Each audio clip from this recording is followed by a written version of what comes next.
kugoca Ngai tiga kugocaga tari mwiri utwarire wodi twana to hurire irio hugu nginya ririo rieherio ni igongona tukao tukirutira ki tukirutira Ngai tukae chini nigetha igongona ritu ligakorwo na mutarariko mbele ya Ngai. Bwana asifiwe. Ambia huyo mwingine karibu sana kwa neno la siku. Bwana asifiwe. Na ujumbe bado, amini Mungu kwa kila hali. Haleluya. Mwambie hatupotei kwa lile neno ambalo Bwana ametuachilia. Bwana asifiwe.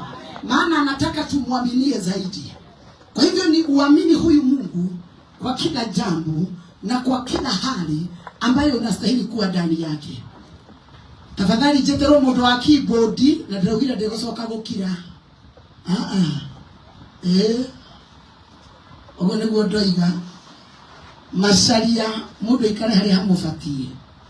Ngai agioka gucainanira mundu akorwo hari hekete atia. We mucokerie kiria kurutite. Bwana asifiwe. Tire mundu umeraga mugunda atariketie kurema mbere yake. Haleluya. Bwana asifiwe. Ero ciongi etikia Ngai ni kumwamini nani? Kumwamini Bwana. Bwana asifiwe. Ingia nami katika Luka mtakatifu, Luka 5. Luka 5 turuge tutugocoka kuhunjia giki kirete kinanda nikio giguku no starehe. Bwana asifiwe. Nona tore munabii enda gwikara eraini ni ndi ciothe ona giki ndirenda gicoke gukira thiini wa Luka 5 muraini wa 17.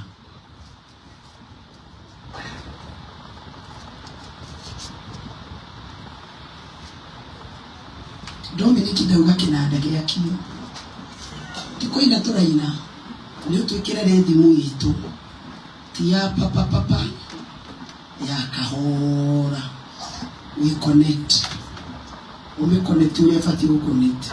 Bwana asifiwe. Ini wa Luka 5 muraini wa 17 uko hapo wakinyangu kauga amen. Asana rugama uhuburie Biblia urugamete ukiota kuhenania we kanitha rugama.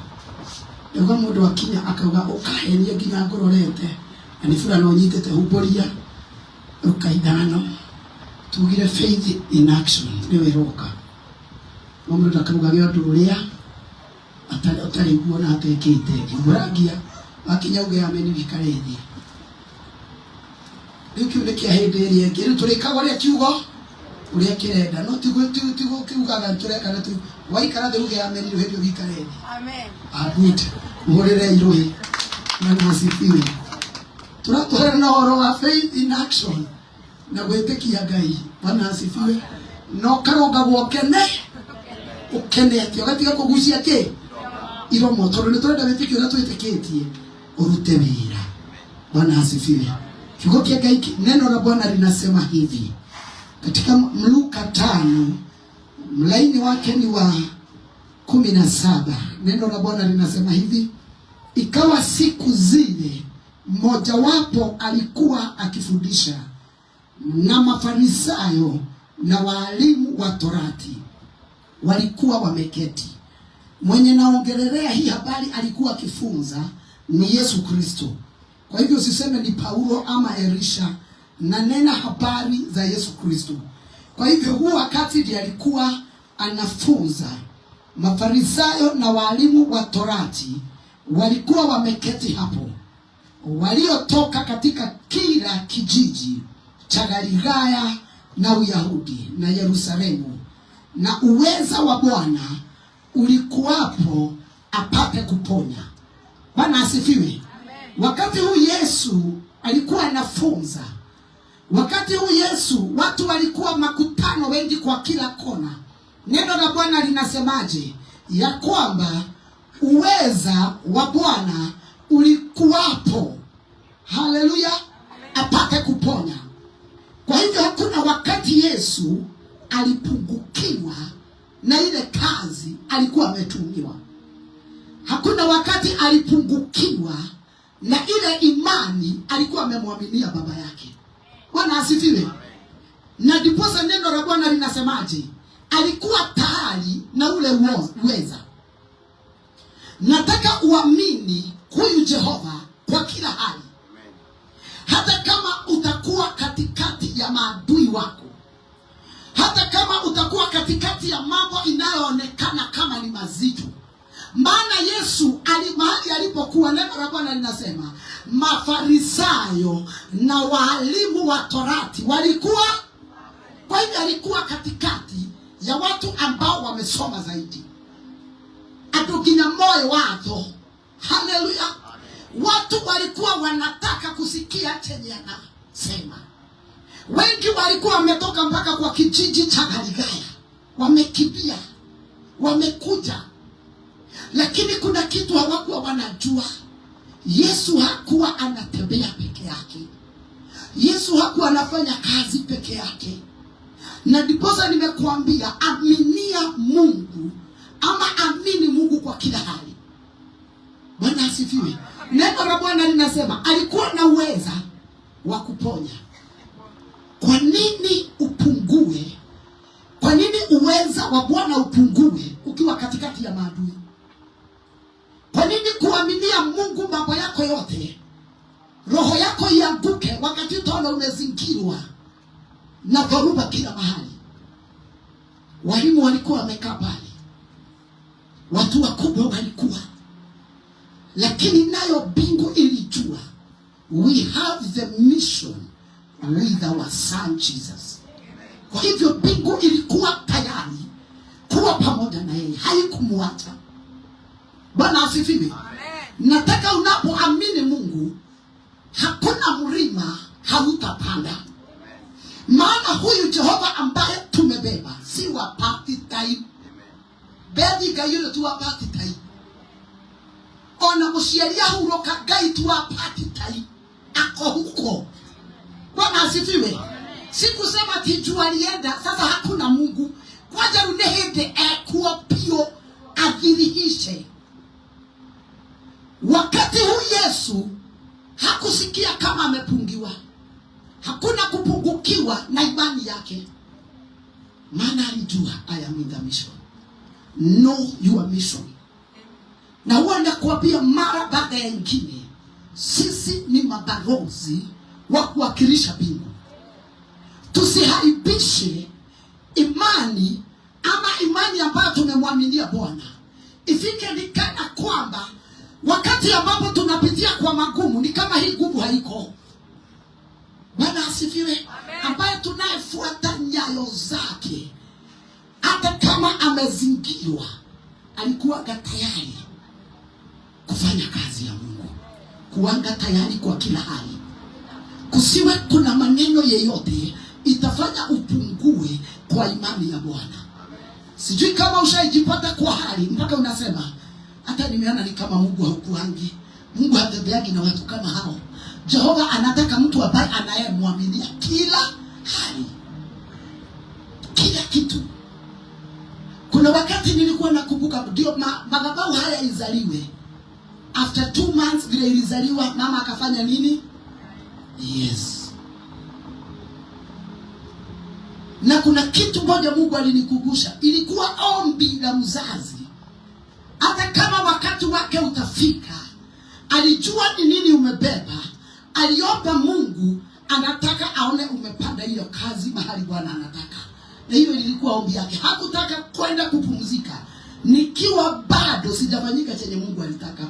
Kwa hivyo hata kama angekuwa na magonjwa, alikuwa anajua kunayo nadhiri niko nayo. Kuna kazi sijakamilisha, kuona ya kwamba umeweka kazi ya Mungu. Bwana asifiwe. Hakuna kitu ilipungua. Hata nikiwa kwa mlima wakati ule, aliambia dadake, mtoto wangu wako kwa mlima, ukitaka kitu yeyote. Hata alifungua kanisa. Maana alikuwa na imani na huyu Mungu. Na akajua chenye niliomba kila wakati mrefu kilifanyika. Na niko tayari na nimeona vile Mungu alikuwa anataka kufanya. Haleluya. Kuanga tayari Mungu kufanya kazi na wewe. Wacheni kuwa watu wa kupungukiwa na tuvitu pete pete. Ilo sio geru rakara hiyo ni tundu twawana. Haleluya. Yani tuvitu hata ustahili. Yani unastahili uwe mtu mwenye anaguruma kila wakati. Haleluya. Hata mapepo yakijua unagurumiaga ndani kila huko. Sasa wewe unaweza tufanye nini wewe? Nikajua hata tutaulizana na nyinyi naweza wafanya nini? Wacha niendelee na kazi. Kitabu aulize nitawafanya nini? Ameondoka pale yangu amesoma na pale nyuma. Na bebe yake hii microphone. Haleluya. Hiyo kusema unaweza nifanya nini au ngagira hewa sera. Ngoti hapo nani? Maana ile nguvu nilikubali kaa ndani yangu. Si ya kupungukiwa ati juma adui wamekuzingira. Haleluya. Nendo kakiuo ine kialianderu.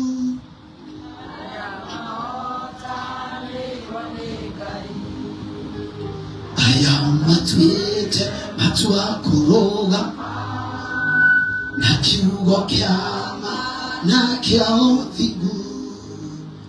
Aya matioe wotiganeria matiaro genda matitiganeria. Aya maya watani wao. Aya matioe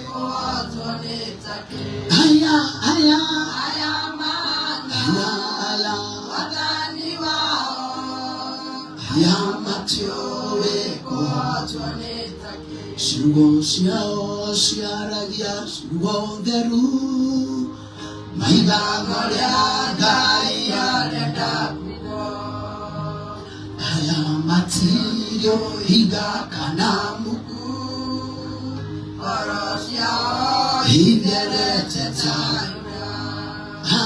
Nati moyo haya medagai.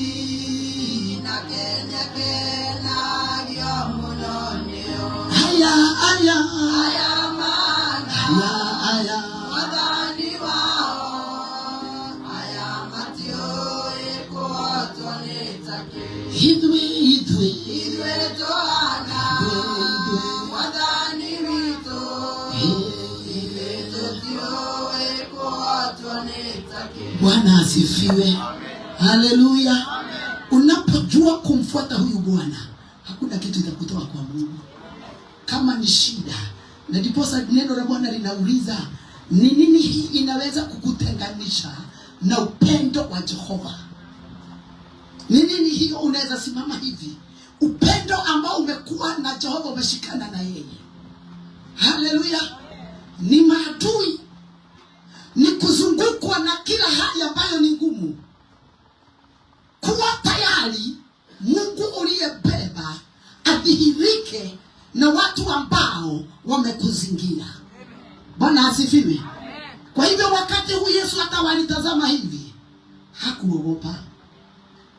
Hakuonekana kwamba wamekuja kumpima. Alikuwa hapo ili atimize ile kazi aliyokuja kuifanya. Wengi wetu tulikuwa waombezi sana. Tukakaa katikati ya watu, uombezi kaenda. Wengine wetu tulikuwa wenye wamejawa na upendo. Mpaka masaa ingekuwa ifike ya Mungu, ule upendo ndio ulikuwa unakusukuma. Maana ulikuwa unasikia nguvu ya Mungu iko tayari kufanya kazi ndani yangu. Kuna mahali nimechelewa. May the Lord help us. Haleluya. Hata kama Mafarisayo walikuwa, Yesu alisikia niko na nguvu kamili. Kusiwe kitu ya kukutenganisha na nguvu ambayo iko ndani yako ya kufanya kazi ya Jehova. Usiwe kizuizi cha huyu Mungu kujulikana na wengi. Haleluya. Kama ni watu, jitenge na wao. Kama ni marafiki, jitenge na wao. Maana ile nguvu nayo tahili kufanyia Mungu kazi, haihitaji mtu anajishikanisha na kitu kingine. Nilikuambia katika Yohana 15 verse 5 ilituambiaje? Ya kwamba hamwezi zaa kama hamuko ndani yangu. Kama mnataka hizi nguvu zifanye kazi ndani yenu, lazima ujishikanishe na Mungu.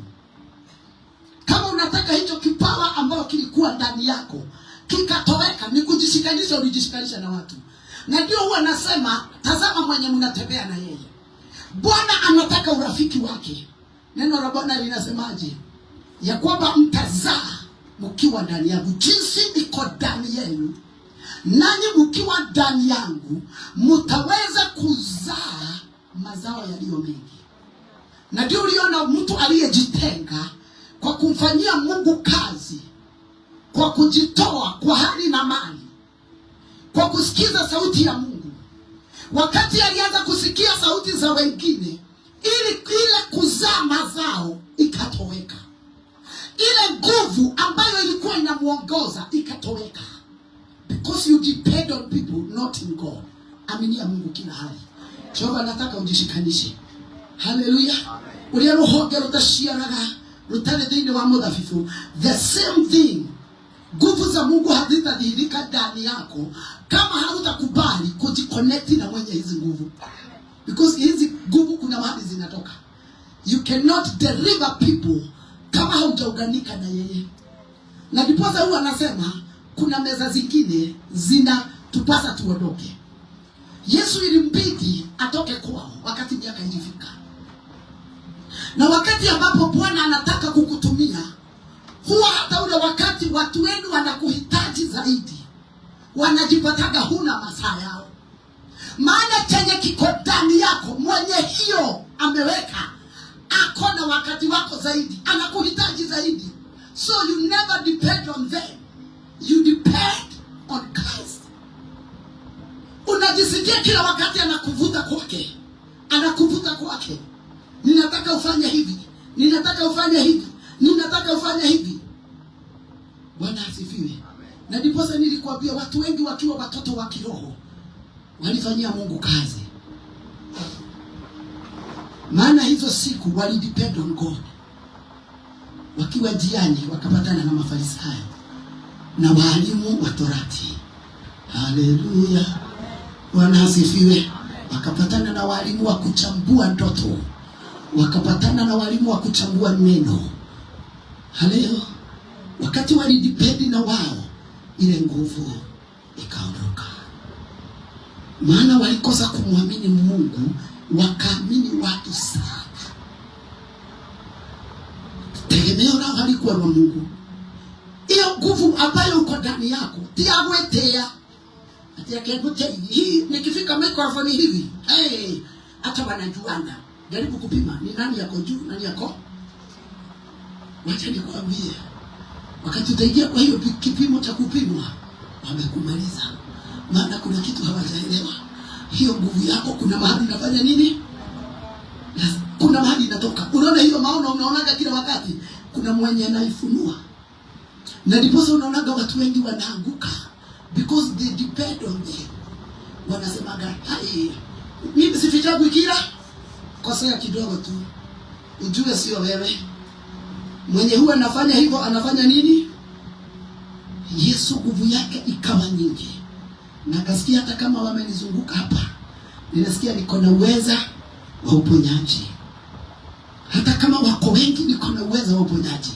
Kukitokezea mtu hapo hapo nasikia kuwekelea mikono afanye nini? Si nilikuelezea ile story ya ule mama, nilisikia ameenda na nilikuwa napigana na haya maroho, nikasikia amenikosea sana. Na by the way ungerudi kwa hali ya kawaida, no ahinyagiririo. Imagine, urahinyagiririo ni mtu raheilio na niaretea. Wewe na niwera moheilio. Halo? Na aigaterere. Kama Mungu ni kunimaliza afanye nini? Nikajua wewe hujajua si mama Joel alikuwa analidai na yeye. Hiyo kazi kuna mmoja alikuwa amenipatia. Akafikiria Mungu akijuu kuna mtu huwa anatumiwa, mtu anaabua kalia hii gari ama ukalia hii mashua, sijui kama unashaiona hiyo kitu. Kalia mashua, maji inakuja kwa wiki tukuondoe. Anasema nagonja Mungu akuje afanye nini? Kunatuma Mungu gari ndege. Anakuwa panda kwa ndege, tunaona hii maji itakumaliza, nagoja Mungu. Gaida rutawoi musu. Bwana asifiwe. Chenye huwa kinafanya utumaniwe ni kwa maana kuna kitu bingu imeweka ndani yake yako na amekuja kurescue. Kwa hivyo kama unajua, ninakuwa nasema hivyo, kuna sauti inaweza pitia kwa Kimani ni ipuuze. Haleluya. Maana nataka hata mimi vile Kimani ananogonezewa na mimi. Si Mungu aniongeleshe kama ndiye anaongea. May the Lord help us. Nguvu za Mungu ziko tayari kufanya kazi na walio tayari.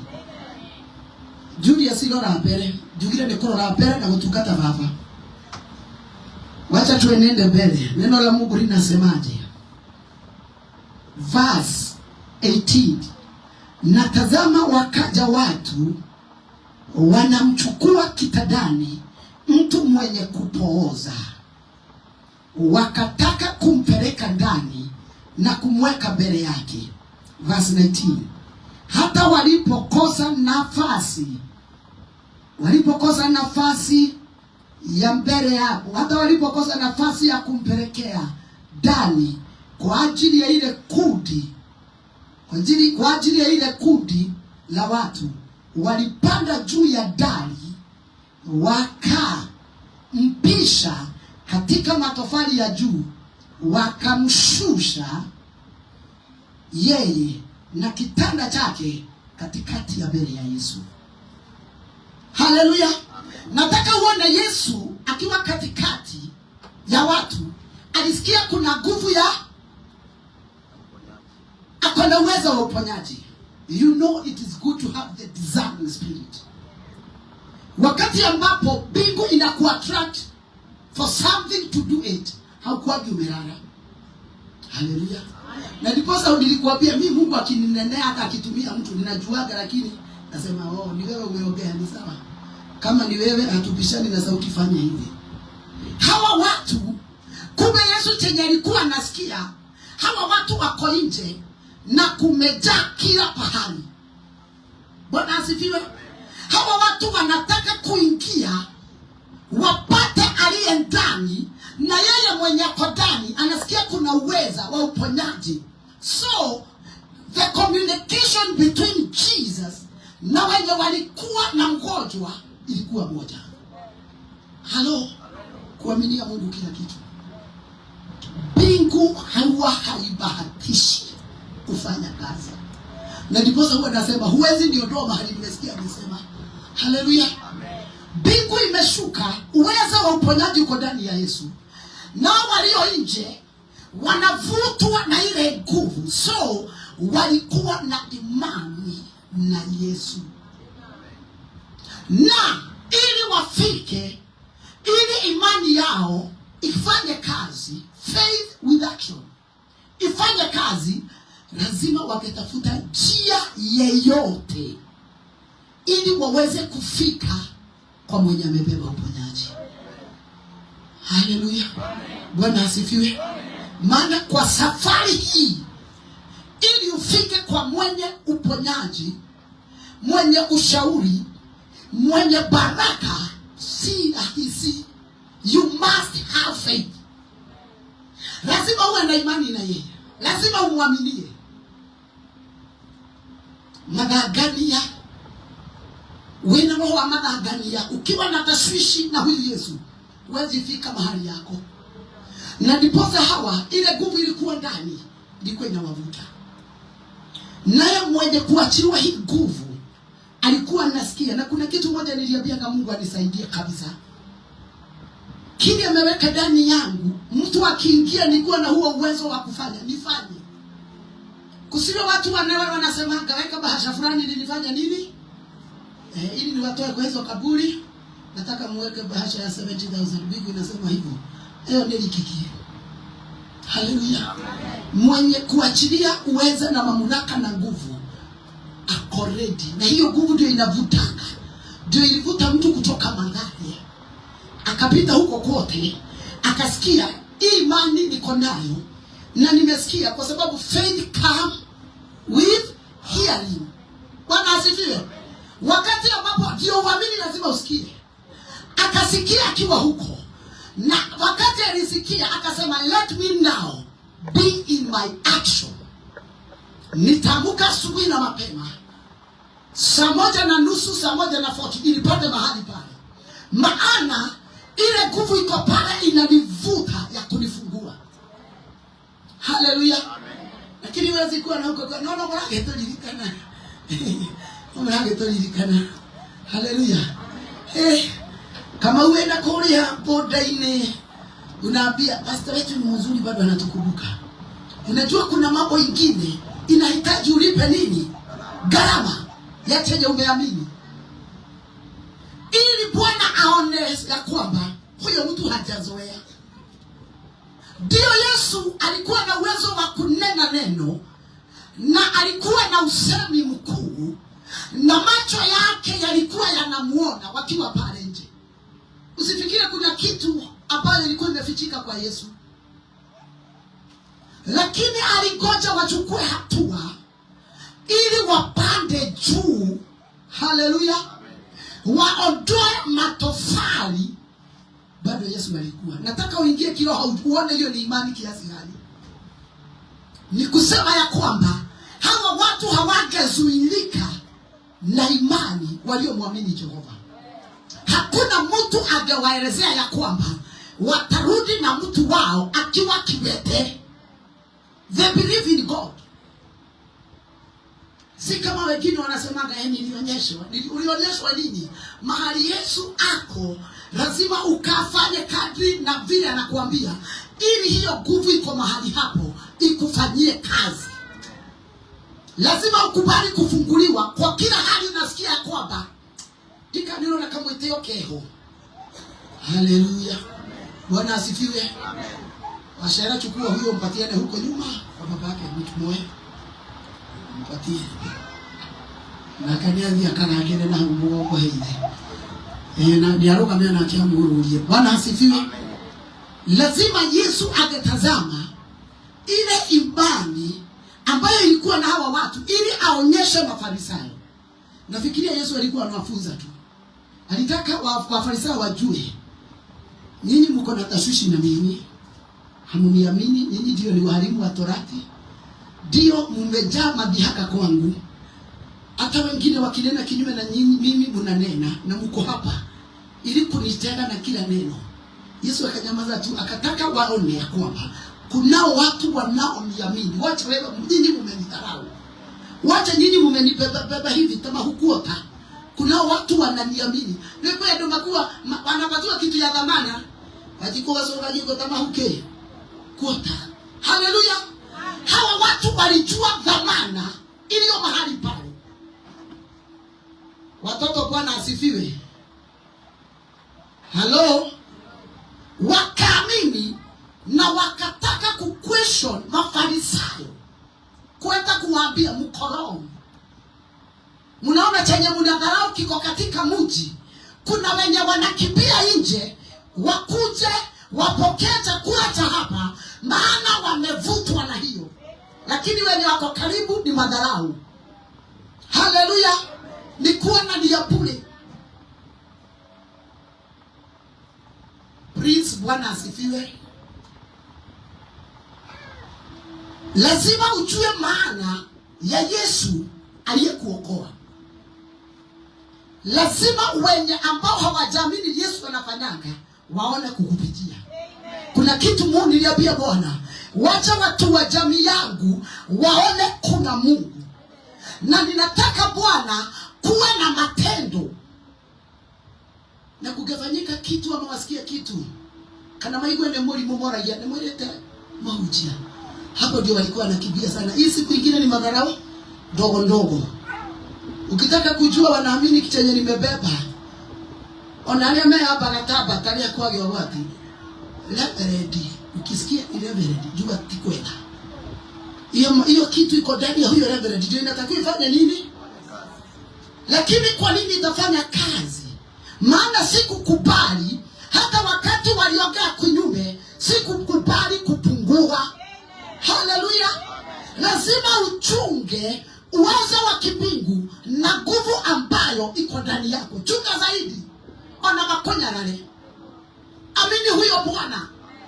Na nikawaambia kuna mmoja wetu mkubwa aliniambia, wewe kwenye vile umeamini Mungu, naona hakuna mtu anaweza kukutoa kwa huyo Mungu. Kumbe ameenda kule, failo imevurutwa chini kabisa. Jamani Bwana asifiwe. Ndio ndio mtoto mahali roga mehoine. Wakati alivurutiwa laini hivi, akavurutiwa failo. Mwenye kusoma hivi Zekaria mwili hata nikiangalia huyu hata ufanye nini, sioni akitoka kwa huyu. Chenye kiko ndani yako kinastahili kuongea. Si tu vitu pete pete. Ndogaga iliaka ajena. Amwethe. Haleluya. Wenye waliambia Mungu atawatafuta wakagoja. Naomi Bwana asifiwe. Nifanya hivyo. Akatuliambia Mungu atakutafuta, alikutafuta. Wewe ndio ulifanya nini? Ulimtafuta. Maana chenye kiko ndani yako hakiwezi kufanya kazi bila yeye. Na lazima tuondoe kiburi. Kiburi kilicho ndani ya watu wa dunia. Lazima tusikubali kubeba kiburi chao. Ombea. Kila wakati ni umbea. Papa. Hakujulikani wa dunia, hakujulikani na wa Mungu. Hakujulikani anayetumiwa na Mungu. Nimakuja kwenye roho. Dole. Hata inazidikana ni mudu ulele kana. Ni muki roho. Chenye kiko ndani roho anasema siko hapo. Chunga uweze uliowekwa ndani yako ili ufanye kazi. Amen. Haleluya. Na usiige tabia za wageni. Usiige tabia za Mafarisayo. Hata Yesu angetaka kuwa hypocrite angekuwa. Angefanya, angegojea wafanye kazi waingie na muangalie hivi na muache wapi? Maana Yesu alisoma hawa wanataka waone akifanya nini. Don't be a pretender kwa kazi ya msalaba. Don't be a pretender kwa kazi ya imani. Kama ni kuokoka tusitana tujue umeokoka. Haleluya. Alex Gaine mwega. Wajua umeokoka. Notu wakora jeri kia nyanya. Wakora giremi kia dania. Wasoko wakora kwina wajiko vya sai. Haleluya. Wasoko wakora kwina warugoro kia boga. Nataka kufunza kila mtu, si mtu mmoja nikutaja nimetaja. Wacha chenye kiko ndani, hata ukienda katikati ya hawa watu wanasema huyu kweli hata akiingia mahali. Imagine uingie mahali hiyo nguvu iko hapo, inasikia kufungua kazi iliyofungwa. Hello? Hata kama hujaongea, you are just silent. But the power ambayo umebeba inafanya kazi. Kwa nini hizi nguvu hazikai ndani yetu? Hazitaki. Kuna mambo hata ukifunuliwa na Mungu kuwa mwerefu. Kila wetu ule warahiriyo muona. Hello. You must humble yourself. Ili ulinde chenye kiko. Kwa nini wengine walibebeshwa maono na Mungu akaondoka? Wakaachwa waonekane kama watafanya kazi peke yao. Maana Bwana alipoanza kuwanenea hawakujua sio wao. Na ndipo sasa tumeigana marora gire ya kwa kirora gondo mundu wa mbere ni wara bile gugikatea wewe wa mbere ni wara bile gukiuraga ukafungua mlango na hao wengine wakubwa wakapata upenyo wakapenya. Ungekuwa umefunga marango ya kujua chenye kiko ndani yangu nitakitunza. Hawa watu wakawa na imani na huyu Yesu. Hata kama kulijaa neno la Mungu, sijui kama kuna mahali umeona wakisema juu kumejaa wacha turudi wapi? Watere mwadhani agoswa. Osio ni waku wewika tondu ndirona ore muriganite nake ndari toro. Osio ni waku. Hello. Bwana asifiwe. Ni hema ngimu kiugaga ni woe weroni. Osio ni waku. Kaa vizuri usikie vile Mungu anataka. Hawa watu vile wameona kumejaa hawakurudi. Walingangana wakashika mtu wao. Wakajua hiki kitanda tumebeba. Lazima tutafute mahali tutaifikisha. Kwa ambaye amewebeba uweza wa uponyaji. Maana walijua siri moja. Walijua mwenye kubeba ni nani. Hawakuwa na haja wa hawa wengine wako kwa marango. Unajua kwa nini wengine wanashindwa kutumikia Mungu? Maana walipogoja watu kwa marango. mwana bethi hanate watu dhuria raini yole. Hallelujah. Mwana dukata hanate shame on you. Wewe uko nje unajifanya mpelelezi, badala uingie kididini kwa huyu Yesu, ukuwa na imani ya kutafuta Yesu, ili naye Yesu adhihirike maishani mwako, aonekane kwenye maisha yako. Wengi walipotaka kuuliza na kupeleleza wakiwa nje ya mahali huyu Yesu wako, walishindwa na safari. Hello. Bwana asifiwe. Lakini kama hungeuliza watu, tepia Daudi ndumbelia. Tena tukata la kuone mama. Woti yanko wani. Mutumia kodo koleko. Na Daudi ndumbelia rangiyo. May the Lord help us. Hello. Kuna mtu mmoja Yesu alipowatokezea usiku, wakati kulikuwa na mawimbi, kasimama. Wakiwa ndani ya marikabu wakaona kuna mtu anatembea juu ya maji, wakatazama. Wakaona huyu ni kama Yesu, ni kama pepo. Mtu mmoja wa wale watu. Wakati sauti ya Mungu inaachiliwa, usigizi ndio hiyo. Hiyo si kupenda kwako, maana shetani hataki uamini huyu Yesu. Mtu mmoja kati ya wale watu alikuwa anaitwa nani? Petro. Akasemaje, kama wewe ni Yesu, uniambie nikuje nikiwa juu ya. Haleluya. Wakati alianza safari hivi ya kwenda, mawazo ikaibwa tu mara once. Vile yako huwa inaibwa. Ndio nataruka kile muno. Ya Shetani ya hiyo kada tauheni. Mutukatiri akwera waga gutungata. Igutungata. Muheni Shetani ya hiyo kada. Ndio Petro wahiyokeyo. Na nikioje Yesu aliwaambia mitume, nimeona Shetani amepita, lakini nitawaombea kwa Mungu. Maana Yesu alijua Shetani atapita, lakini chenye nastahili juu hao washinde, nitawaombea. Haleluya. Mawazo ya kishetani ikaingia Petro mawazo ikamwambia, we no wa kawaida ole wagera igoro, wewe ndio uremenya, wewe ndio ureta ukua. Akakosa imani na Mungu saa hiyo. Vile wewe ushaikosa imani, ama hujajipata nafasi kama hiyo. Hapa alitoka mbinguni asubuhi. Haleluya wapendwa. Akushuka asubuhi. Hujajipata hapo? Wakati ambapo Petro alikosa focus, akaanza kuzama. Akazama. Akaona ninaenda. Jumba wazo ya kimbinadamu ndio ilimuingia. Akalia, Yesu nitaishia kwa maji nishike. Yesu akakimbia, akamshika kwa sababu imani hapa. Haleluya. Amekosa imani na mwenye alikuwa naenda. Wacha nikustue nikuambie, wenye walikuwa na huyu mgonjwa hawakusturiwa na umati wa watu uliokuwa umefungana kwa marango, umefungana kwa madirisha. Walijua ni sisi tutabeba kiwete yetu, ni sisi tutabeba shida yetu, ni sisi tutabeba magonjwa haya, na tunajua tukifika kwa huyu Yesu hatutarudi nyumbani hivyo. Bwana asifiwe. Kwa nini wengine walikosa imani na Bwana? Maana wakati ambapo walikosa kumwaminia ile mambo mazito, walianza kumezwa na dunia. Vyaje ya kukomelia. Vega kwera oyo mwere urenda kuhuroka. Haleluya. O mwere urenda tugate nori. Yes. Chenye kikodani kinakwambia ndio nipate nguvu, Monica, amuka uombe masaa ya 8. Onagonogete hiyo.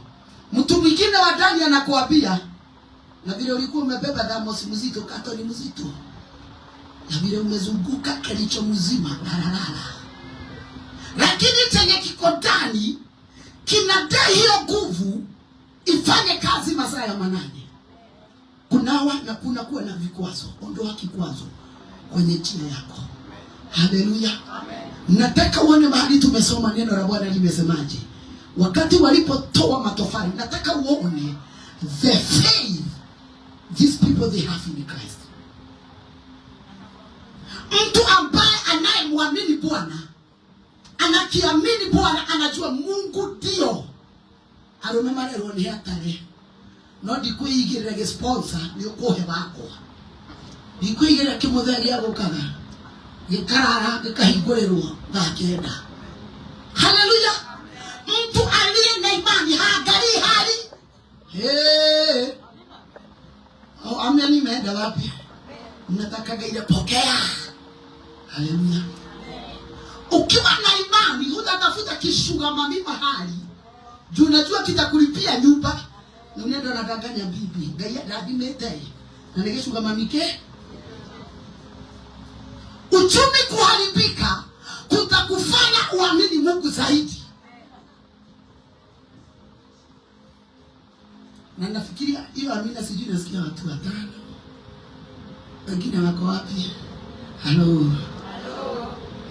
Oh, eti sasa sinani ama ile mwenda. Bwana asifiwe. Hello. Hali isikufanye ukose kuamini huyu Bwana.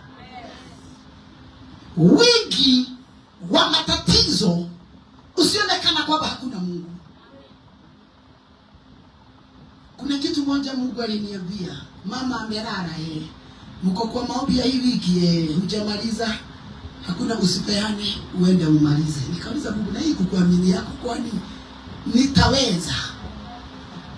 Lakini huo wakati ndio nilihudumu zaidi kushinda akiwa. Maana I depend on him. Sasa nikumwambia, unaona hii hali sasa nzito, it is not me. Nikiwa mimi sitaweza. Haleluya. Maana I need him ili nikuzalie, ili uonekane, ili udhihirike. Kwa nini mkuwe na imani haba na Jehova? Shida ikuwa nyingi, kunaonekana ni kama hakuna Mungu. Na kukosa imani inakujaga wakati Mungu amekuja kutimiza. Nataka uone huyu mgonjwa. Ama tumeelezewa kwenye alikuwa ametoka? Hatujaelezewa. Kwa hivyo hata safari yao haijanini. Lakini Yesu kiroho alijua. Kuna watu wanatoka Mwea wakikuja mahali hapa. Kuna watu wanatoka Ukambani, Mungu akajua. Na mimi nitaagiza mtumishi wangu aliye mahali hapo. Maana wameamini huyo ako na nguvu yangu. Hawatarudi vile wamekuja. Maana lazima kwa ile hali uko nayo ya kumwamini Bwana, lazima ushikane na mwenye huo uweza. You cannot do it without you. Hawa watu kama hawakuwa wanaamini Yesu, wakiona marango warudi nyuma. Lakini unajua walifanya nini? Walimzusha na wakamweka wapi? Halo. Walimzusha na kitanda yake wakamweka mbele ya nani? Mbele ya Yesu. Wewe shida ni kupelekaga turongorongo twako mbele ya miguu ya yenye hastahili. Shida yako wenye unapelekangia mambo ile hastahili ni wenye hawataweza. Kuna safari zingine zinahitaji nguvu ya ukombozi ya Jehova. Kuna kusaidiwa kwingine kunahitaji kutoka kwenye kiti cha enzi. Hawa watu walijua huyu mtu hakuna hospitali hatujampeleka. Wapile therapy ateketwo. Halo.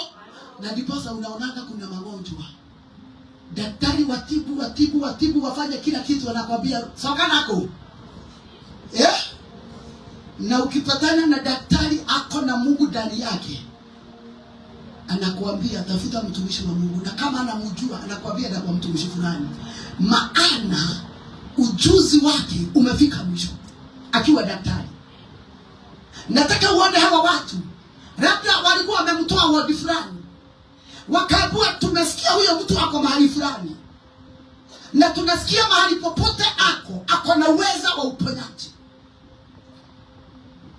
Lazima katika hii safari ile utasa uko ndani yake, ukuwe na imani. Ukienda kwa miguu ya Yesu, mambo yote itafanyika. Utasa wa kazi, utasa wa pesa. Haleluya. Hata ukianza kitu mikono yako ililaaniwa, hakuna kitu itashikwa. Ni kuenenda kwa Yesu bila kuzuiliwa na maneno walioongea. Tulisoma katika Zaburi 46 verse 6 ya kwamba watu waliongea, mataifa yakatingika, lakini akatoa sauti yake, kila kitu ikakaa mahali panastahili. Maana ni sauti ya mbingu inahitajika kwa hiyo hali. Lakini ili Jehova aingilie, lazima hayo mambo ya kwa mzigo upeleke kwa mikono yake. Bwana asifiwe. Lazima upeleke. Na walifanya kazi kubwa. Kuna kitu moja ninashukuru Bwana. Tulielezewa wakienda walipita kwenye matofali. Lakini nataka uamini huyu Bwana, wakitokezea hawakutokezea kwenye matofali. Hata huwezi sema amen, tumeibwa. Ukiingia kwenye madhabahu kama na imani na Mungu, kuna ile hali ilikuwa inakusumbua. Lakini ukitoka kwenye madhabahu ambayo inaitanishwa na Jehova, hiyo hali ilikuwa imetoweka. Kwa nini? Ulikuwa na imani, nikiingia pale mahali pale, huyu mkono wa Bwana utanibeba. Hawakutokezea juu ya matofali. Let me tell you the sincere truth, the bitter truth. Hakuna mtu aliyemwamini Bwana Jehova akamwaibisha. Hakuna mtu ambaye alipiga magoti kwa Mungu kwa roho yake. Huyo kiwete aliteremshwa juu ya dari, akawekwa hapa na kitanda. Lakini nafurahia huyu Yesu. Na wacha nikuambie, waliokuwa wamegoja wa question huyu Mungu hawakukosa kuongea. Maana Yesu alimtazama hivi. Hebu tusikie, nisiseme zangu. Katika verse 20, naye alipoiona imani yao, aliwaambia, rafiki, umesamehewa dhambi zako. Haleluya. Verse 21, basi wale waandishi na Mafarisayo wakaanza kuhojiana wakisema, ni nani huyu asemaye maneno ya kukufuru? Ni nani awezaye kusamehe dhambi isipokuwa Mungu peke yake? Verse 22, na Yesu alijua hoja zao, akajibu akawaambia, mnahojiana nini mioyoni mwenu?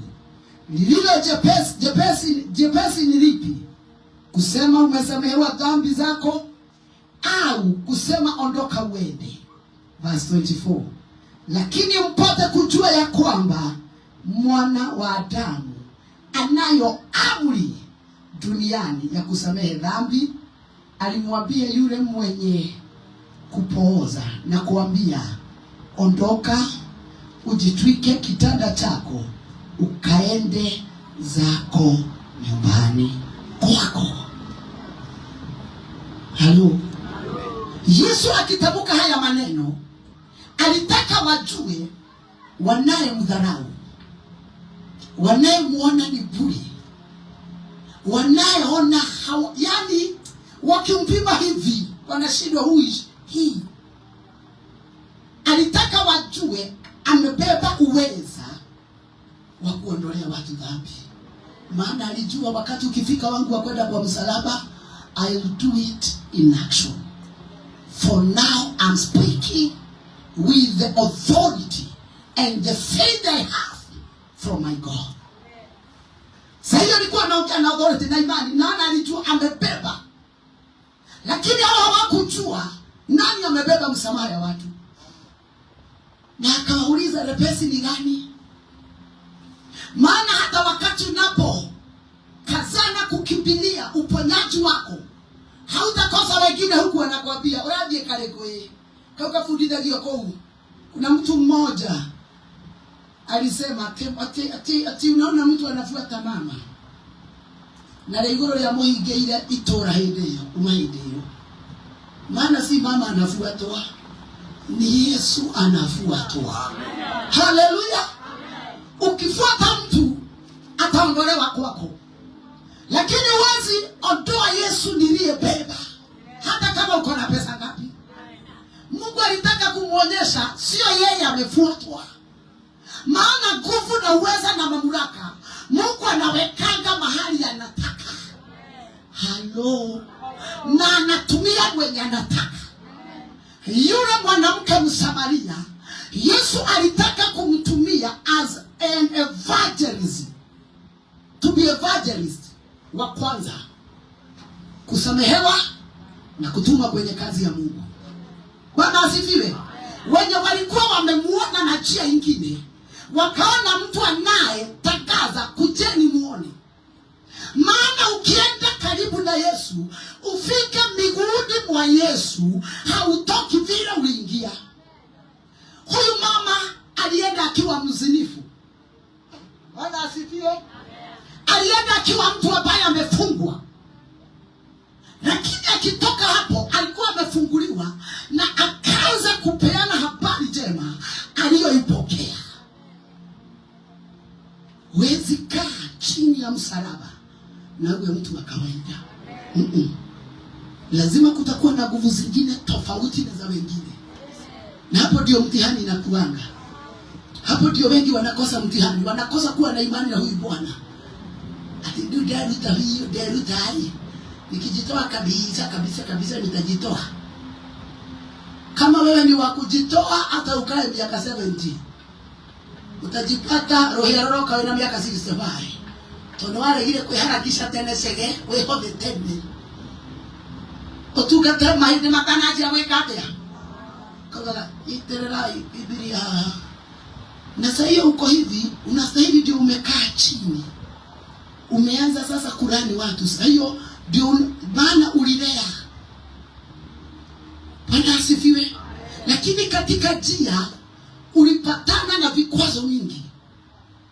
Ulipatana na shida, ukarara ja Sisilia. Ana ndetinga go neko yo kugatana. Niko madena na kiri yake. Ona kama ikania. Kama unabawika na unataka kuhoya. Kwa ukipata mtu sahihi amekosa imani na Mungu, hiyo siku haubagi. Wenye washaifanya hivyo Bwana asifiwe. Sema toba. Tunaona kuna wengine wanatokaga biguni wanakuja. Imani. Afikiri mimi ni mara moja ama tatu siendi. Mama shida. Hii hali nayo unalipanga hivi, Mungu haulipi hivi. Ukiwa na imani na Mungu, na ndiposa neno la Bwana lilituambia katika Isaia 40 verse 31 ya kwamba waliokosa nguvu ni yeye huwa anawarejeshea nguvu yao. Waliomwamini. You must be connected with your Father. Kama unataka maajabu yatendeke, kama unataka milango ya magonjwa ifungike kwako, be connected na mzabibu always. Hello. Usitoke kwa hao umejiconnect na wao. Usitoke kwa hao unaona kama ndio Mungu wako. Usiwache kuona huo umati ulikuwa unakuzuia. Ati hichi ndicho ndipo lichiago huko. Who told you? Kaa kama Mungu, ona kama Mungu atafanya kazi na wewe. Hello. Hey, madhani ya bosu. Unapata mtu anasema nilienda kwa mlango nikapata mageti. Oleko. Mzee mwingine hapa hata ndiye anaonekana siku hizi mimi sionwi. Tafuta Mungu uonwe. Tafuta Mungu uonwe. Wacha sarakasi kwa madhabahu. Wacha sarakasi kwa kazi ya Jehova. Hii kazi si ya sarakasi. Mungu anaona roho iliyojitoa. Na nikiona unakimbia kwa masufuria na kuita kwa watu wote, sijakwambia utupikie chai, rudi umalize kazi. Niko ya dumehera kabila matahetu. Na unajua possession si huku sio hujamwambia. Tajenga kumagalia. Kumagalia kamba. Aidu kata eta na mundu mbele yangu. Wani nginya danje wetaka nitoke juu nishuke. Authority inafanya kazi ndio tuweze kuwa na imani. Ile kazi Mungu akikupatia, kuwa na imani na hapo ulisimamishwa. Ujue nilikuja mchana nikakaa sijakula ni majitupu. Achana na maziwa. Kusiwe kitu kingine hapa kitakuzuia mtihani uanguke. Halo, Bwana asifiwe. Ujue kuna mtoto anamezaliwa, amemaliza form 4, akaingia university na alilelewa ukimuona. Na huyo mtu ni milionea sasa hivi. Anahesabu millions, lakini uko hapo. Halo. Bwana asifiwe. Ndio akawa tayari wakini. Kila mtu ako na njia yake amefanya nini? Kukua karibu na mimi miaka mingi, hakuta kufanya mbingu ikuinue, itategemea na wewe, imani yako na huyu Jehova. Ndio Mungu akaweka ngani yatu. Halo. Ni ngani ya wetana. Lakini nikiona ni kama kuna tu pesa anapeana na huyo mtu.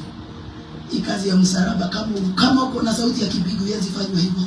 Lazima ujiconnect hiyo imani chenye Mungu ameweka na iconnect na mwingine.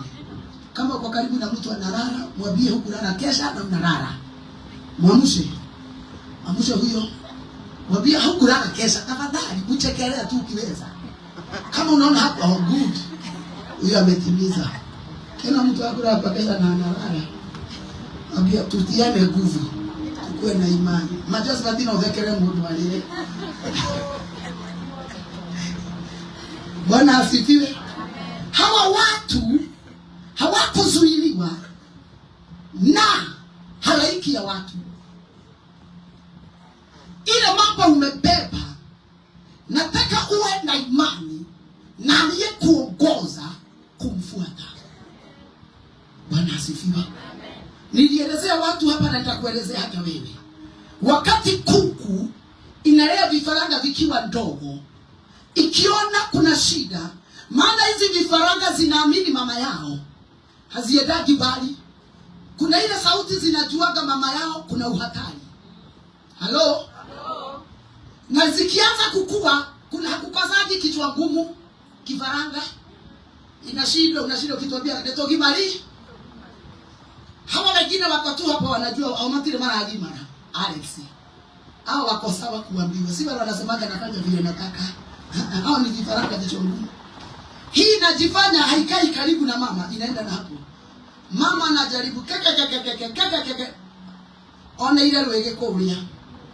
Kama haitakuja, yokaga ekete hea. Yule ile kale kuo, ndio akakigamba nako. Nina nako gera kiugo oguo. Wathioke kwiraga. Wathioke kuonaga na ndiwe mwene ke. Ndiwe mwene juu. Uwezo wake ilikuwa ya kumchunga akiwa hapo. Orame yondera kona, ekamenya deka wagware ego chukidio kona. Na umutito ile kamenya yatu yago ithirio amutito ni hoto guthondeke. Ne kale weko ira bondo ri hakiri kwa gukweta. Hivyo ndivyo watu wanafanya kwa wasipokuwa na imani na Mungu. Kuna kuja vitu zingine unaona ni kama Mungu amekuja, hata unaambiwa utanunuliwa hii utanunuliwa, inakutuza, itakusukuma. Ukifika Rogai inakuambia ulikuwa unajifanya vile umeokoka hata kwa kanisa, ndio ulikuwa unatoa rai. Unafanyaje kwa kitanda yangu sasa? Haleluya. Bwana asifiwe. Yani shetani anakusherehekea.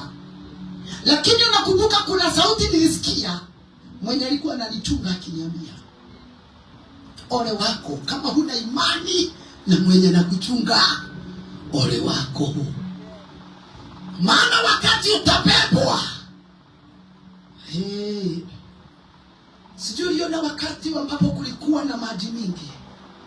Kuna mzee alikuwa anajaribu kushika huyu mama. Huyu mama alitaka wakianguka wakaaguka wao. Lakini huyu mzee akajua kufanya nini? Halo? Akaogelea akafanya nini? Kuna mtu anaweza kukuvuruta mahali, akuigiza lakini anajua kufanya nini? Kuogelea na atoke. Kimbia, kuwa na imani na Mungu. Usijiingize kwa maneno hutaweza kujitoa. Don't try.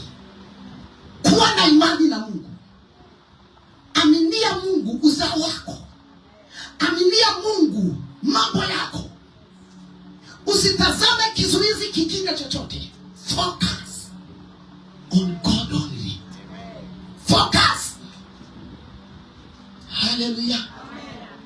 Wengi wametaka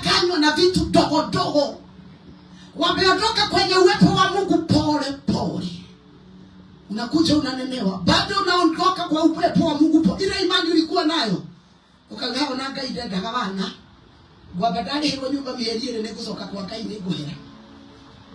Nani amekwambia ukikora wedaini ya damathi ya haha usoka na huko?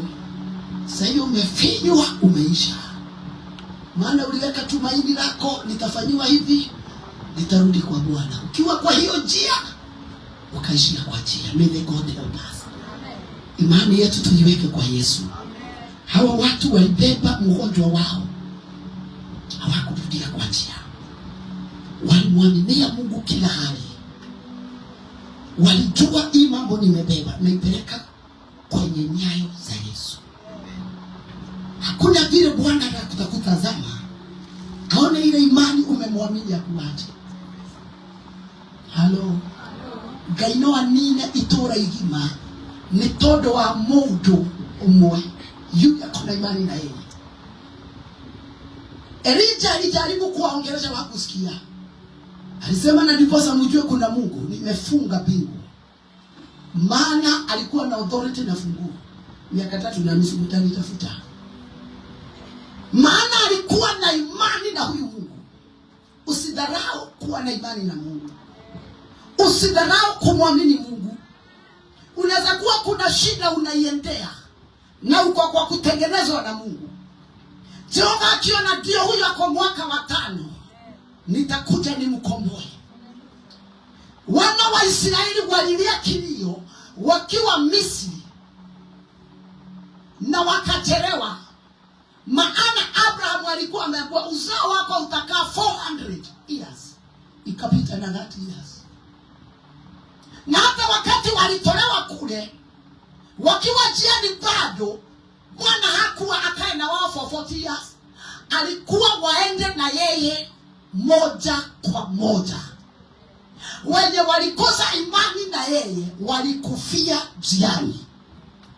Wenye waliofanya Mungu aonekane kana kwamba ni muongo hakuenda na wao. Chunga sana kupelekana na watu hawana imani na Mungu. Mungu akiongea wanasema ni uongo. Kwa nini yeye tu anaongeleshwa? Halo? Kwa nini huyo roho hakupita kwangu? Utakufia jiani na gayatiwe gai. Na safari watu wataenda. Kuwa na imani na Mungu. Ondoa tashwishi. Nataka uone kazi ya nguvu hawa watu walifanya. Wengine wote tumefanya kazi, tumelala kwa baridi. Tumejifunga mkanda, umekosa kukula. Lakini hiyo kazi yote ya kujifunga mkanda na kupigwa na baridi, unaambia mtu Mungu aliniongelesha lakini naona ni uongo. Unajiona uko mjuaji sana kushinda Mungu. May the Lord help us to have faith always in every situation, to have faith in our God. Hakuna hali hata tutoa. Na ndiposa ukimwamini, haijalishi ni madhabahu gani inanena kwenu, Jehova anatafuta mtu tu mwenye atabeba uweza na mamlaka ya kufungua.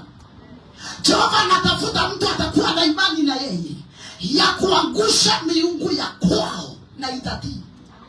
Lakini lazima ndani yako kuzalike imani ya kumwamini ambaye amebeba nguvu ya kutenganisha watu na magonjwa ya kansa, magonjwa ya kisukari, magonjwa ya pressure, magonjwa ya figo. Lazima kuwe na mmoja amebeba hiyo nguvu. Mafarisayo walikuwa pale, walimu wa Torati walikuwa mahali pale, lakini hawakuwa na uweza. Mwenye walikuwa wanapima, mwenye alikuwa na wasoma katika mioyo yao, ndiye alikuwa amebeba hiyo nguvu na mamlaka. Madharau watakuonyesha, lakini chenye umebeba ni cha kukomboa wengi. Watakuona kama wewe ni bure, lakini ile imani uko nayo na Jehova itawatoa kwenye vitanda za hospitali. Watakuona kama wewe haufai, lakini katika vifungo zao utaita mbingu na itashuka na Jehova adhihirike. Bora tu uweza wa kibingu uko ndani yako. mnatembea na mbingu. Lazima uwe na imani na Jehova, utembee na yeye. Kufanyika chenye Mungu anahitaji kukufanya, you must connect yourself with him. Ili upelekwe mbali, you must believe in God. Walioingizwa kwa mtihani ndogo ndogo wakaanguka. Kwa nini apelekwe ngazi nyingine? Na hii kidogo alijaribu kufunzwa ikaanguka. Haleluya. Neno la Bwana linasema aliaminika na tudogo, hata akiaminiwa billions. Bigu inajua my billions ziko kwa mikono sawa sawa. Nikihitaji those billions nitafanya kazi yangu. Maana huyu mtu ako na imani na mimi. Hautakuwa yule mtu alimwambia Yesu. Alimwambia yule mtu ambaye alikuwa amewaachia zile pesa zake, nitoe ulimaga kuleta hadithi, nitoe wewe mkora ule shaitani alerado kanisa ile gotiri dai. Mbona anagoja aone nani yako na mamlaka? Na wacha nikwambie, zile maroho unazipatanga kwa malango. Ndio ukiamuka Sunday service inakuna sada na kifua. Ukilala haukuwa na shida. Yakijua ni kesho ya kufunguliwa, unasikia ndio hiyo mgongo, unasikia ndio hiyo kifua. Haleluya. Masaa ya kanisa ikiisha, kifua bila kupeleka hospitali. Lakini ukielewa njia zao, utasema hata kama ni kufugana, niko na imani na huyu Bwana. Huko ninakanyanga hata kama nimefungana. Hata kama miguu inauma, naenda huko. Hata kama nasikia niko mgonjwa, mahali ambapo napaswa kwenda, nguvu ya kunifungua iko mahali pale. Na pia Bwana nisaidie. Haleluya. Vituko zenye zinakujaga wakati wa Sunday, hazikujagi wengi wakati wako kazi. Sijuagi ni kwa nini. Hata appointment nyingi zinakujaga wakati wa yes. Meeting nyingi zinakaga wakati wa, maana shetani alijua. Wageni wengi wanatembeanga. Mimi kwangu ukitaka kutembea Sunday utakula huu na hasara juu. Maana ukitaka kutembea kwangu kuja kwenye na shidanga Sunday, hutaniweka kwa nyumba nikupigie chapati. I'm very sorry. Hello. Ito no remura ndona ni ile moyo kwifanga na kugera mijigo kumukiheka ko. Ni maito, mudo ni horo. Nei ni roho. Ukiwa na imani na huyu Bwana, hata huyo atasema, ninajua mwanangu Sunday unaendaga kanisa, nataka nishiriki kwenye nakubanga. Lakini kama huna imani na Mungu, gayage shabio, you are front line. Muthenya ucio nigwe gusera gwa kusade, mwihore mucenende komethaini. Mukihurana, mukaja mutungatiri uria munene, mugakinya ginyore ya urare irio tuko. Lakini tukiwa na imani, hata wakiongea ati ndurire-ini ikoroja irojete. Haleluya. Mothamaki makenyera, nona kiatumura kanua, mugambo wake ugatue kurathi. Hutawazuia waonge, hutawazuia wakuchallenge. Halo. Kuna mama mmoja alielezewa akitafuta usaidizi. Ako hapa sitamtaja. Aliyekuwa ile shida mtoto wako ako nayo, ukienda kule nyuma, kama itafanyika uende kwenu nyumbani. Na mwenye alimuelezea hasomi wapi? Hasomi hapa. Kwa hiyo watu wako na imani na ule Mungu tunafuata na tunafanyia kazi, lakini wamejaa madharau. Maana kuna mapepo zingine zinawafunga. Kuna ufalme mwingine unawafunga. Inataka wakae vile wanataka. Dai wako koma koinagenda koma na garoka na nguhe microphone. Nikisikia nitarara nikifanya vituko zangu kinyume nyume, wanajua hii imani iko na hawa watu. Kuna mtu mwingine alitoleanga Kimani ushuhuda. akiwatolea wakiwa wengi. Alikuwa ameenda kutafuta msaada wake bali na Nairobi, kaenda Mombasa, hakuwa ameenda maombi. Hao watu mababu wakamwambia, kama unataka kututumikia uamue kama pastor mmoja ako Kawangware huko kwenye unakaa. Akauliza mgani? Akaelezewa. Ugusije ahandu kaka biyo legenda ereki mani kai kutukatibwa dinyango mani yikete ate. Wacha nikwambie shetani anakujua chochoro zako. Hata kama huna imani na huyu Yesu anakujua. He knows you very well. Anakujua na anaweza kutolea ushuhuda. Na ndio uliona wakati wana wa Mungu walikuwa wanajionyesha. Hata yeye alikuwa hapo. Akaulizwa na Mungu, wanaende waka wanawe wako liokadhe ni wake nyonela dukata yako. Akaanza kuitoa stori. Kutotujia tuwa mikato, shetani anatujua vizuri sana. Unaona ndani yako. Na huwa nakwambia huwezi danganya watu watatu, Alex. Huwezi jidanganya. Pepo inakujua na mbingu inakujua. Kama unaamini Mungu, hata shetani anajua. Si niliwaambia kuna mtu aliniuliza kama anaweza badilisha vile niko wa kiroho sana nipungue.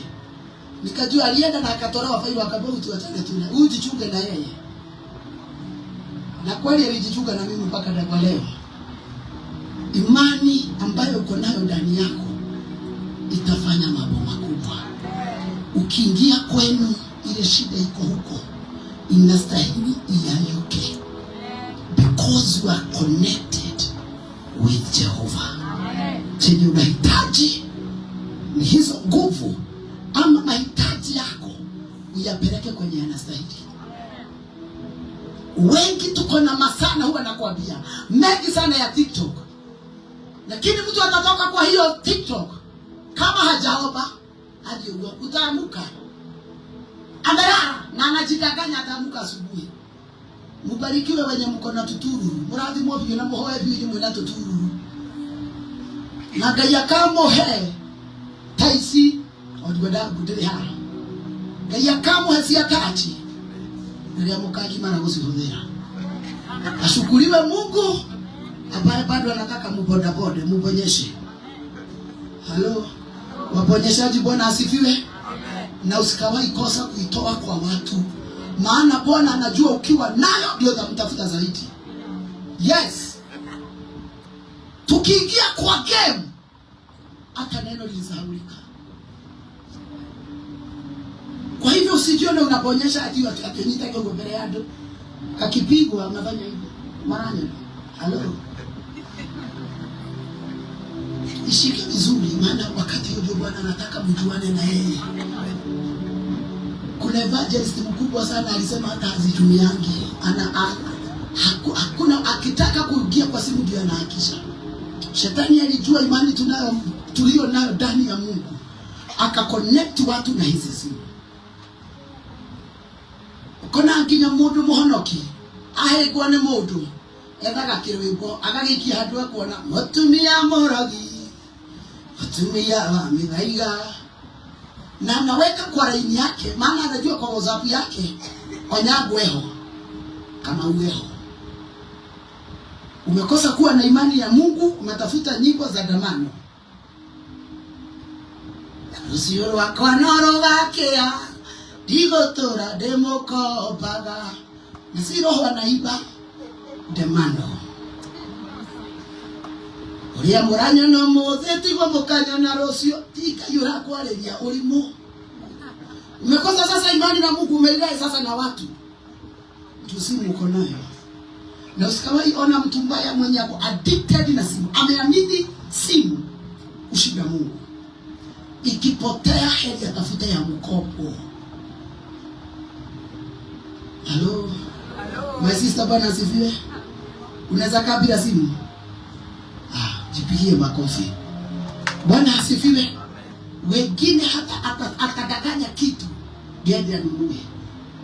Maana imani yake yote iko wapi?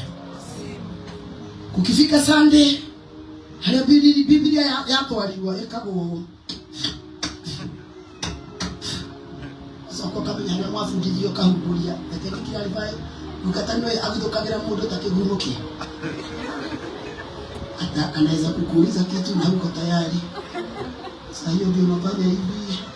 Na Mungu alikujua hata ukifika nikikuuliza juu roho ya uongo imejaa unasahau. Sigada hiyo yote. Maana wewe ni mtu unaogopa kuliko uwe na imani na mwenye neno. Halo. Hawa wenye walibeba huyu mtu mwenye alikuwa kwa kitanda, walimsaidia wakambeba, wakamuingiza mahali anastahili. Na wewe shida zako hazitaponea kwa simu, hazitaponea kwa social media. Halo. Mtu akiingia hivi gatege ikawa koraga mundu reta mundu okinyendera kuigua kauga tumetia iwe tumetia wengi mafutwa wira wanafutwa kazi, maana ako kwa kazi na hajui kama ni kazi anafanya. Ako kwa simu, utaharibu kazi ya nani? Earphone ndio hizo. Hata mwenye kazi akikutafuta huonekani. Unafutwa asubuhi, unaanza kuhangaika. Ukifutwa kazi asubuhi ndio unakimbia kwa barabara. Kila mwenye nego mere kwevera selile utukate koma gomeno. Ukichunguza si shetani alikosa kuwa na imani na ile kazi alikuwa anafanya, akazoea. Hivyo ndivyo kitu inapoteanga kwa kukosa kuwa na imani na Mungu. Na wapa wangu futaka kusabia kawagu ale nyima na ukimona na hanga nalivyo metu waga honoki. Halo. Halo. Mungu akikutaka kukufuta kazi anakufutaka kama mtu mwenye amechoka, mtu mwenye anatunua kazi kwake. Simu kazini ya wenyewe. The same. Kama kuna kitu ndani yako na Mungu anataka kuitumia, hata heri uende kwa kitanda saa 10 uamuke ukienda kazi, ama uende ukisinzia. Lakini maombi ndio nimewaambia waponyeshaji mmebarikiwa. Na usikawahi jidharau. Ingia kwa hii sana. Ingia kwa hii sana. Bwana asifiwe. Ingia kwa neno. Nimekumbuka kuna mtu fulani, sitasema, lakini yako hapa. Ilikuwa kazi yake. Bwana anamwambia toka uende. Kama nyadegira mtandao ini. Halo. Yago ile paragasa. Maponyezaji Bwana asifiwe. Haleluya. Kama uko nayo smartphone, itumie vile. Hiyo tu smartphone ndio unapata watu wa comrade wakichiti nayo. Unachiti unarabu. Wakati ugatwaro kero athie gutwarwo raji mugasemania nake. Utitagirwo tene makare ajaro. Ugichiti na siro kia mukawa muthe agakora. Kana mama agakora. Lakini kama ungekuwa kwa neno la Mungu haugepatikana. Ungekuwa na imani na kazi ya msalaba. Imani yetu yote tuiweke wapi? Ndio gukora mundu rakwira makongo gusiye iyo mono fure. Kuwa na imani na Yesu si simu sana. Fanyisha simu ile kazi inastahili kufanya. Na ndiposa unaonanga kwa kila ofisi kubwa kuna simu na sekretari. Ukweli ama uongo? Ako hapa akifanya nini? Tuongea. Juu ako na imani na hiyo kazi yake. Mkubwa apige simu ukose kureceive. Ya kwanza atafikiria ulikuwa choo. After 10 minutes apige ukose kuchukua, utamwambia ulikuwa wapi? Atakupatia siku 3. Ajue huyu hata ile kazi nimemwandikia hajui. Unafurushwa wakati ukiugaga kama siaso swani. Sisi siaso swani. Kiti ulichokalia ulikosa imani nayo. Hivyo ndivyo mbingu inapoachilia simu ya Roho wa Bwana ikunende. Ukikosa imani na huyo Roho wa Bwana, anapiga ya kwanza, anaona madharau. Anapiga ya pili, anaona madharau. Ina ya 5, ya 6 anasema kumbe najichokesha, anaondoka. Musmus. Uraji ukaji ya kugamia hata siku hizi sionangi maono. Kumbuka ya mwisho yenye ulionyeshwa, uligaidi mwenye kukunenea, ukakosa imani. Tubebe mambo yetu yote na shida zetu yote na tuimani na Yesu. Shida zetu tukitoka hapo atakuwa ameshughulikia. Simama na miguu yako. Simama na miguu yako. Nataka uwe mtu ambaye anayeamini, anamwaminia Bwana. Bwana asifiwe. Amen. Nataka umwambie Bwana akushike mkono. Maana Jehova anatafuta mtu ambaye atakuwa na imani na yeye. Mtu aliyekubali kutii sauti yake.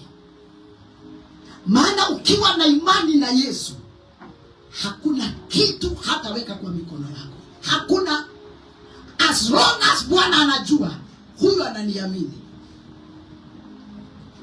Wengi wanapiga matai maana hawana imani na Yesu.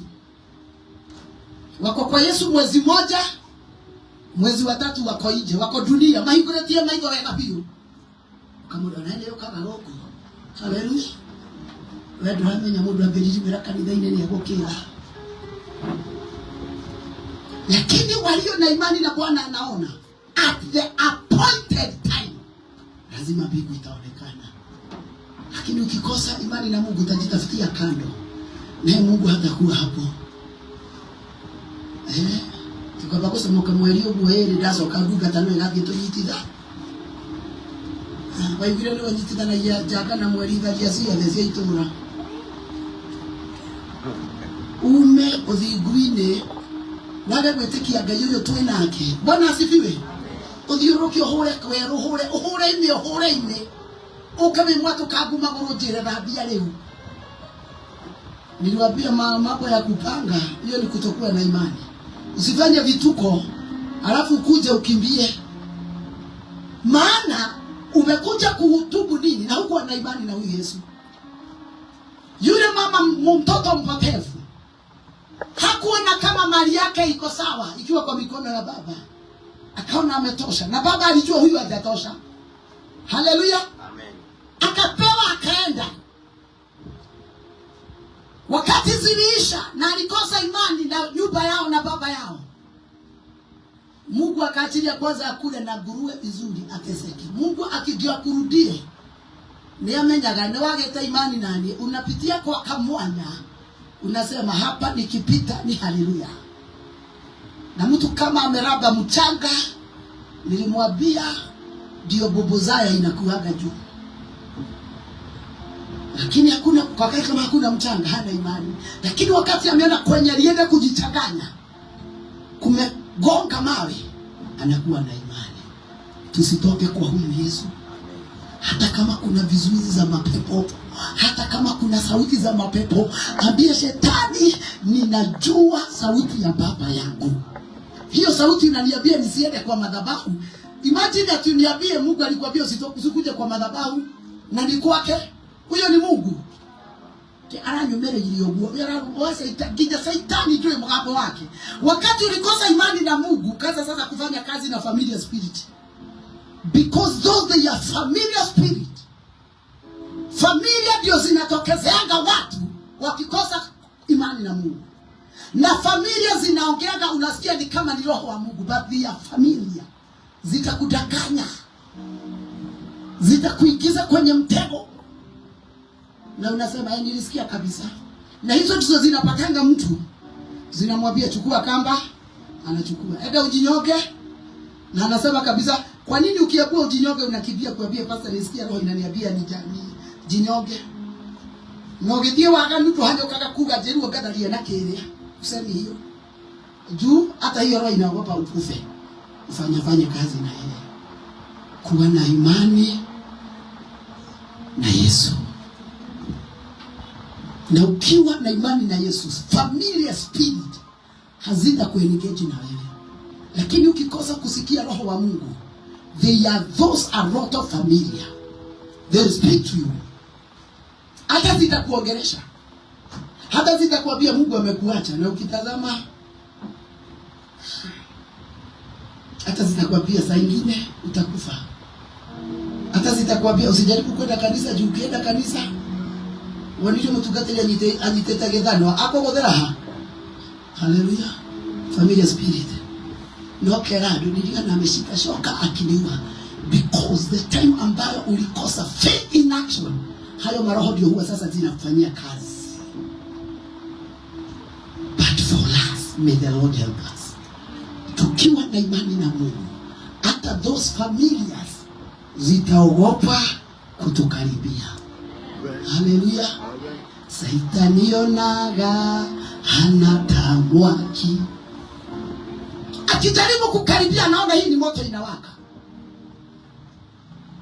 Akikaribia kukuja kukunogonezea, akijaribu kukukanyaga mabati mahali yuko, unamwambia tu hata huna adabu, akamenya kada mendeka akarogako. Bwana asifiwe. Utazielewa na utazijua. But have faith in Christ. Amini Mungu. Amen. Vile hawa watu waliobeba mtu aliyolema wakambeba kwa kitanda, wakajua huyu tukimfikisha kwa Yesu ndio walifanya kazi ngumu, walichoka, lakini walijua tuna imani na mtu mmoja, huyu hatarudi nyumbani akiwa na uwete. Fuata Mungu na chochote unachomwaminia atadhihirika maishani mwako. Amen. Haijalishi utapita njia gani, utalipa gharama gani, lakini lazima Yesu atakutazama na aseme kunitafuta, huyu amenitafuta. Kunililia, huyu amenililia. Nataka uchukue dakika zako 3 za kumwambia Bwana nisaidie. Nisiegemee kando ya mtu, nisizuiliwe na kufika mahali nataka nifike, bali najishikanisha na wewe uweze kunishika mkono, maana na kuamini peke yako.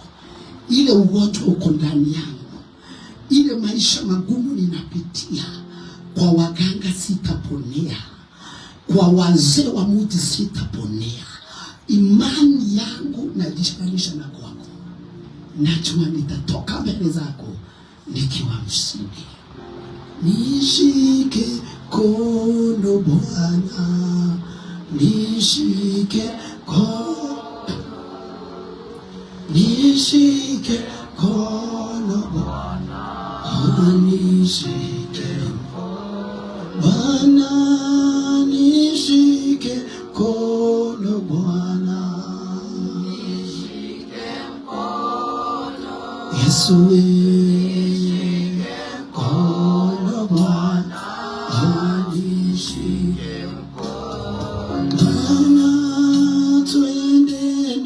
Wewe Bwana, Yesu,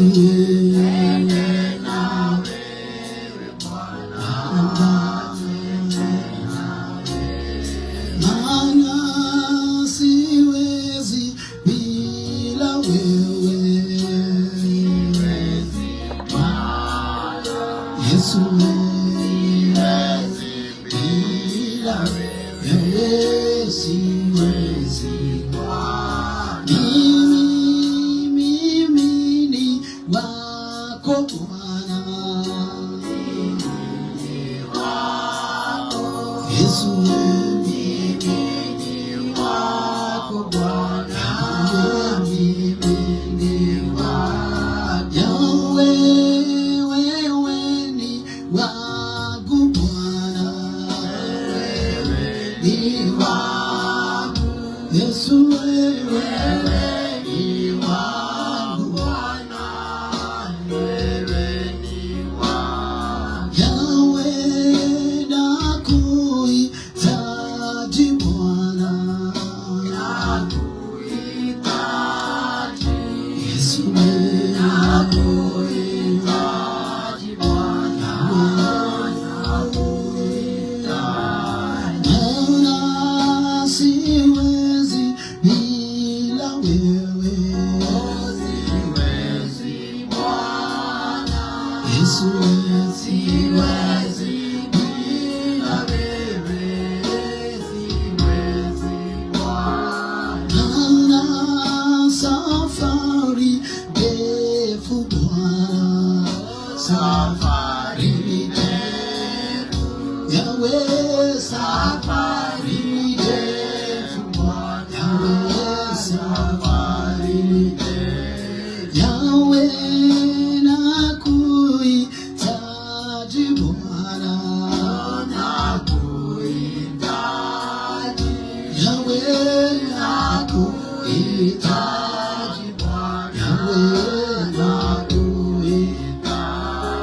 Nenda mbele za Bwana, bia Bwana akusaidie kumwamini vizuri, kumwamini kabisa bila kupinduka nyuma.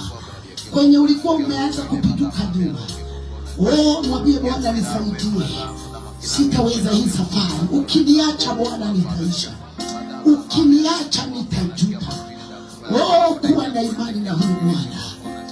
Weka imani kwa Jehova. Vile hawa waliweka imani, na ile nguvu ilikuwa ndani ya Yesu ikawatetea. Hili jina la Yesu litakutetea. Hili jina la Yesu litakupatia uponyaji. Hili jina la Yesu litakupatia pumziko. Hautakufia njiani. Usiangalie ile milima iko mbele yako. Tazama Bwana, amini Bwana. Kuwa na imani na Jehova. Gayoyo dagagote jira. Anataka tu muamini. Anataka tu weze kumwamini. Alicho nacho juu yako achilie. Cry to Lord. Thank you, Jesus. Thank you, Lord. Thank you, Jesus.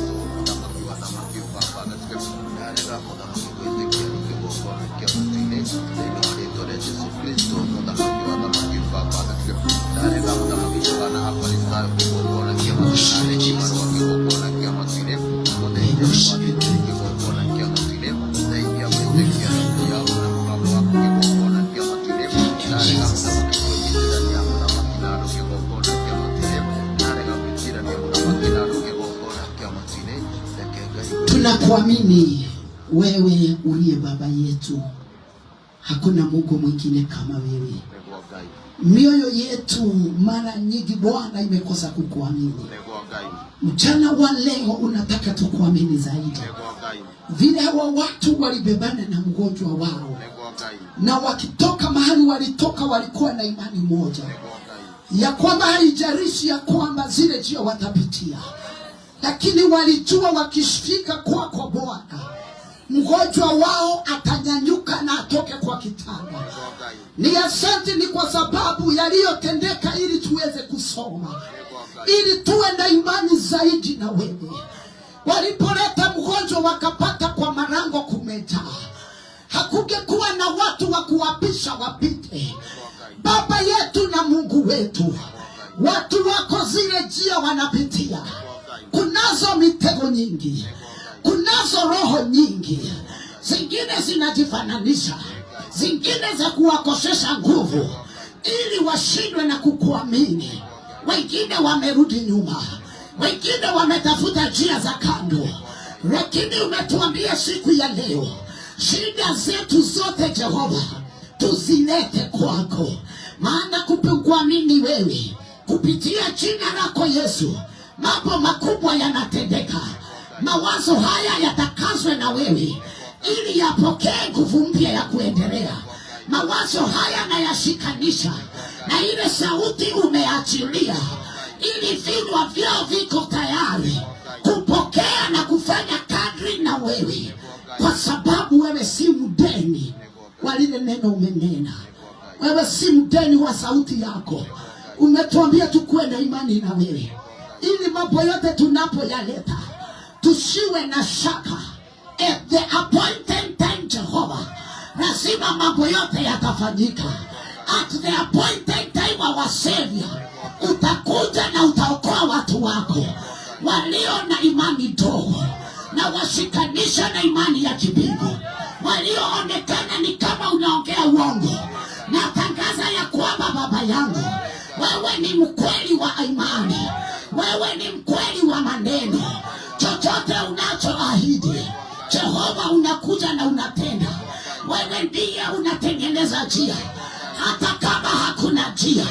Wakati watu hawa walibeba mgonjwa, ile njia walifikiria watapitia haikuweza kupitika. Ulimeta ribayana, ukatengeneza njia juu ya matofali, ukafanya wapitie ili mgonjwa apone. Jehova my Savior, wengine ile njia walipitia haijaleta ile msaada, wengine njia ilifungika ili wakuamini kama Jehova. Oh, wakakuona kama wewe ni mwongo. But you are the road. You make a way where there is no way. Oh Jehova, mawazo yako imepita imaginable of us, oh God. Mawazo yako inapita mawazo ya kibinadamu. Ile njia Jehova unayotafuta kwetu ni mtu anayekuamini, ili uweze na mamlaka iweze kuachiliwa juu yake, ili ufanye kazi na watu wanaokuamini. Saidia wanao. Chukua mkono wako moja mbele za Bwana. Bwana, nainua watu hawa, ya kwamba hata kama watakuwa wameahidiwa mahali huko, oh, wapatane na masauti. Haya masauti haitawazuilia. Unayetafuta njia ya kutokea, utatafutia hawa njia ya kutokea. Wengine walikosa imani na wewe Bwana, maana watu waliofuata ndio waliwamaliza. Watu waliowafuata hawakuwaelekeza vyema. Lakini wewe Jehova ni mwenye nguvu. Wanaokuamini wote, Yesu, na watenda mambo makuu. Watu wako wameinua mikono, walio kwa madhabahu, walio online. It is my prayer Jehova, kila mmoja amechukua mkono wake. Wacha kukawe na imani ambayo haitatingizika. Watu hawa watakuamini. Ana neno lako linasema, anakorwa mekoyo ineno kwa matunda, anakorwa ishengo ineno kwa masiaro. Oh, unabaki kuwa Jehova, unabaki kuwa Bwana. Haijalishi mazao hakuna kwa shamba, haijalishi hakuonekani dalili. Watu hawa wakuamini zaidi. But you are the Lord, you never fail. As you speak, oh God, oh, unafuata neno na unatimiza. Unahitaji tu wa kuamini. Unahitaji tu wa kuamini. Wenye wamekosa imani, wakiingia kwa haya madhabahu, walikuwa na shida ya mili, na waaminia Mungu ninayesimama mbele yake, ya kwamba vile walichukua hatua wakaingia, hawatatoka na magonjwa. Ninanena uponyaji. Waliofika mwisho, hata walikuja tu wakuze. Bwana, ninanena imani ndani yao, ya kwamba mambo waliokosa imani na wewe wakafika mwisho, na nena mwanzo mpya. Walioingia na vifungo za kazi, vifungo za maisha, wamezunguka, wamekosa msaada, na waaminie Jehova ninayeamini, anayefungua vifungo. Hawatarudi nyumbani na vifungo. I speak a freedom kwa kila mmoja. Wacha imani ninayokuamini. Watu hawa Bwana wakaige na wakakuamini zaidi. Asante, maana umeachilia uweza na mamlaka. Wewe ndiye unatia nguvu wenye hawana nguvu. Maana neno lako ni la kweli, ya kwamba vijana watakosa nguvu, lakini wanaokuamini utawatia nguvu. Tia wanao nguvu. Tia wanao nguvu. Tia wanao nguvu. Wanaokuamini dadi, wanaokuamini, hawana mwingine wameamini. Naomba wakaongezewe nguvu. They have surrendered to you. Naomba waongezewe nguvu, ili wakaweze kuendelea, ili wakafiki mahali walipokusudiwa na wewe. Ni asante kwa neno lako. Pokea sifa na utukufu kwa jina la Baba na Mwana, tunaomba na kuamini. Shangilia Yesu, shangilia Jehova.